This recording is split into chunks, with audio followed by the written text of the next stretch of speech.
Nawawalan ako ng pera. Sino sa inyong dalawa nagkuha? Ay, hindi ako inay. Hindi ako nangingialam sa cabinet mo. Malamang si Ate Kira yon. Anong ako? Eh, nagkuha lang ako ng pulbo doon sa cabinet mo, Nay. Sinasabi ko na nga ba eh. Ikaw na naman, Kiray, ang nagkuha ng pera ko. Ano? Wala ka ng panload? Ha? O kaya gutom ka naman, lagi kang bumibili ng mga chichirya sa labas. Si Ate Kiray lang naman talaga yun. Si Ate Kiray lang talaga yun. Ate, labas mo na. Hala, hindi ako para bintang ka talaga. Hindi ako talaga. Hindi po talaga po ako inay. Ikaw lang yun. Ate, ilabas mo na. Ilabas mo na yung pera. Ilabas mo na yung pera. Ate, ilabas mo na. Ilabas mo na yung pera. Ate, ilabas mo na. Ikaw, Kiray, ilabas mo na. Ilabas mo na. Ilabas mo na yung pera. Sabi ko na sa inyo, wala akong kinalaman sa mga ibinibintang niyo. Isa kalsado? Hi, classmate! Andiyan na ba si madam? Wala pa. So, oh my God, mabuti na lang nakaabot ako. Kala ko late na ako. Wow, laki naman ang hawak mong pera. Kanina yung perang binibilang mo? Baon ko nga pala. Alam mo ba, ikaw yung pinakamaganda kong kaklase, ikaw pa yung mabait, ikaw pa yung matalino, tapos ikaw pa yung pinakamasipag. Tsaka siguro, ikaw yung pinakamabuting anak sa inyo. Tsaka parang sa tingin ko, nasa iyo na yung lahat eh. Pwede mo ba akong ilibre ng recess mamaya? Freaky big come me today. You gon' be no group and fuck a picture. I'm too freaky. You know me, I shoot. Ulul, hindi ako uto-uto. Oh, Kiray, saan ka naman mapunta? Nay, mabili lang po ako ng toyo at saka kamatis at suka. Siguraduhin mo makakabalik ka kagad kasi kailangan kita dito. Ang daming gawain sa bahay. Opo, Nay. Beep! Nay, andito na po ako. Abay, nagbalik ka pa, ha? At kulang pa yata yung layas mo. Nagdala ka pa ng problema. Lumayas ka. Papasakitin mo lang yung ulo ko. Kininamat. Beep! Nay, bumalik po kami. Baka sakali pong tanggapin niyo po kami ng apo niyo. Ay, yun na ba yung apo ko? Ang cute-cute naman ng apo ko. Oh my God, nakakatuwa. At least, nak, may papamanahan na ako. At least, tama yung desisyon mong mag-anak na agad. Sus, si Inay, napaka-plastic mo. Noong una pa lang, pinapalayas-layas mo ako. Tapos ngayon, sera ka. Inay, asan po yung kapatid kong si Angeline? Inutusan ko mag-grocery. Ay, nako Inay. Alam niyo po ba may nagsabi sa akin kapag inuutusan niyo yung mag-grocery, kung saan-saan niyo nagpupunta, siguro may jowa yan, Nay. Nakatakot yan kapag yan na dali-dali. Ay, nako, magkakaroon ka ng apo ng maaga. Nay, nandito na po ako. Saan ka naman galing? Sa grocery po. O, ba't ang tagal-tagal mo? Mahaba po kasi yung pila. Ay, lumang dahilan na yan. Dapat pala, hindi na ikaw yung inutusan ko mag-grocery. Sabi ng kapatid mo si Kiray, may jowa ka na daw. Siguro, kung bakit ang tagal-tagal mong bumalik kasi nakipagkita ka pa dyan sa jowa mo. Kapag ikaw na buntis-buntis, papabayaan kitang bata ka, ha? Tapos, alam ko dyan sa lalaki niyan, iiwan ka din yan. Katulad ng ginawa sa akin ng papa mo. Kapag iniwan ka niyan, magugutom ka. Kapag nagutom ka, pupunta ka sa akin. Pag pumunta ka, sasakit yung ulo ko. Kaya ikaw, kumulong ka dito sa bahay.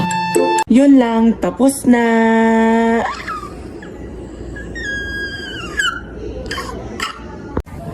Tao po! Rowena, tignan mo nga kung sino yon. Hello po. Uy, pamangkin, kamusta na? Laki-laki mo na. Sino po sila? Ako to, yung tiyahin mo, yung kapatid ng asawa ni mama mo. Si Tita Corazon, yung sip-sip kay Lola. Ano ka mo? Wala po. Ano pong sadya niyo, tita? Alam ko kasing nagpadala na si Biena ng package. Nagbabaka sakali ako, baka meron ako doon. Paano niyo po nalaman? Kami pa lang po nakakaalam ni Inay. Shh, ano ka ba? Alam ko yung date at oras kung kailan nagpapadala si Lola mo. Actually, nung last week ko pa alam eh. Okay po. Pero puro pangalan din po namin yung mga pinadala ni Lola sa amin eh. Uy, grabe naman to. I think meron din naman akong pangalan dyan. I-check natin, i-double check natin. Tita, na double check na po namin yon. Actually, na triple check pa nga po namin eh. As in, wala po talaga kayong padala ni Lola. Uy, wag mo naman sabihin yan. Ako nang mag-check. Ako na. Iisa-isahin ko. Titignan ko mismo yung pangalan, yung spelling ng pangalan. For sure kasi meron ako dyan eh. Pakiramdam ko talaga. Nay, nandito siya! Tulungan mo!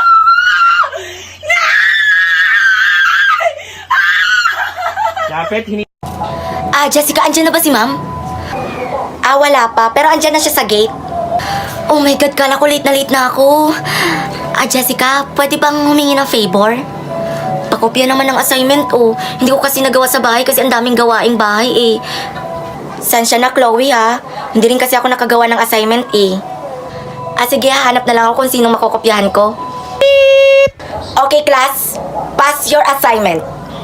Ma'am, hindi ko po nagawa yung assignment kasi ang daming gawaing bahay.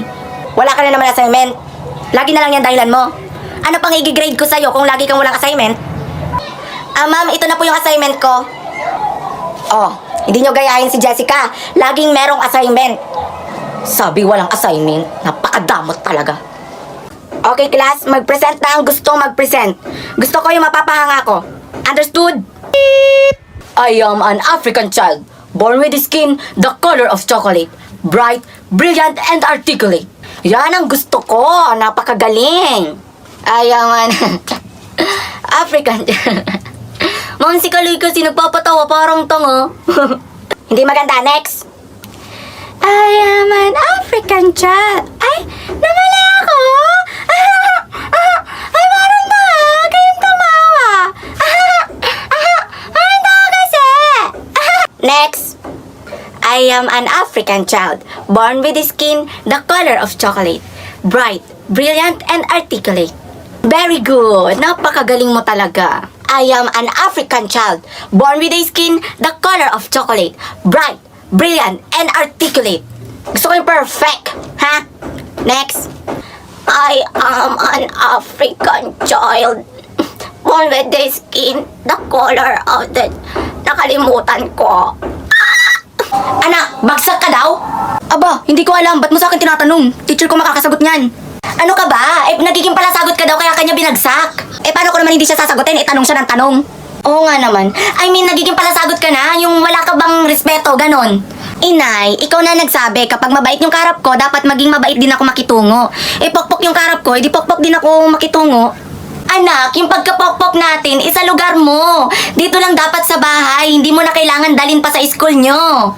Nay, hindi ko naman dinadala sa school. Remember, online class kami, edi dito pa rin ako sa bahay.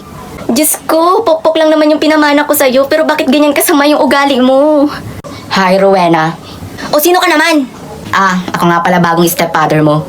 Inay, ang dami mo nang pinapakilala sa aking stepfather ah. Halos araw-araw iba-ibang lalaki. Rowena, halos araw-araw din kasi kinakati yung nanay mo. Hayaan mo, Rowena. Isang gabi mo lang naman ako magiging stepfather eh. Kupal mo, tumahimik ka nga. Rowena, magising ka na nga.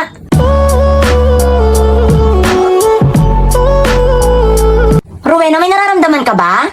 Oo nga, Nay eh. Parang ang bigat-bigat ng dinadala ko sa dibdib ko. Oh, ba't parang lumaki yung yoga mo? Dahil yata dun sa ininom kong gamot, yung nandun sa drawer mo. Nga ka talaga! Pills yun! Ay, pills ba yun? Akala ko kasi pampatanggal sa sakit ng ulo. Kaya pala ang bigat ng dibdib ko. Saka mag-ahit ka nga ng buhok mo sa kilikili. Para kang unggoy. Ah, ito ba? Ah, okay pa yan. Ganyan talaga yung mga uso ngayon, Nay. Siya nga pala, bagong stepfather mo. Ngayong gabi lang yan, ha? Oy, bago na naman. Ano ba yan? Gusto ko na mag-quit sa pagkapokpok, Nay. Shh! Ano ka ba? Baka marinig ka ni lolo't lola mo. Yan na nga lang yung kaisa-isang minana natin sa lola't lola mo, yung pagkapokpok. Nay naman eh. Sige naman na, Rowena, payagan mo na yung nanay mo. Alam mo namang hindi ako kumpleto kapag hindi natutusok kada araw eh. Ang ganda ng anak mo, Imelda, no? Siyempre, mana sa nanay. Saka, ang sarap din. Gusto mo samparin kita ng tsinelas? Nay, oh, masarap daw, oh. Stepfather, gusto mo ba? Oo naman. Sumabog mukha mo? Ayaw mo na nga yan, Rowena. Huwag mo para intindihin yan. Kiray, ano naman ginagawa mo? Nag-aaral po ako ng mga iba't ibang lingwahe, Nay. Ay, ang sipag ng anak ko. May balak ata magpa-ibang bansa.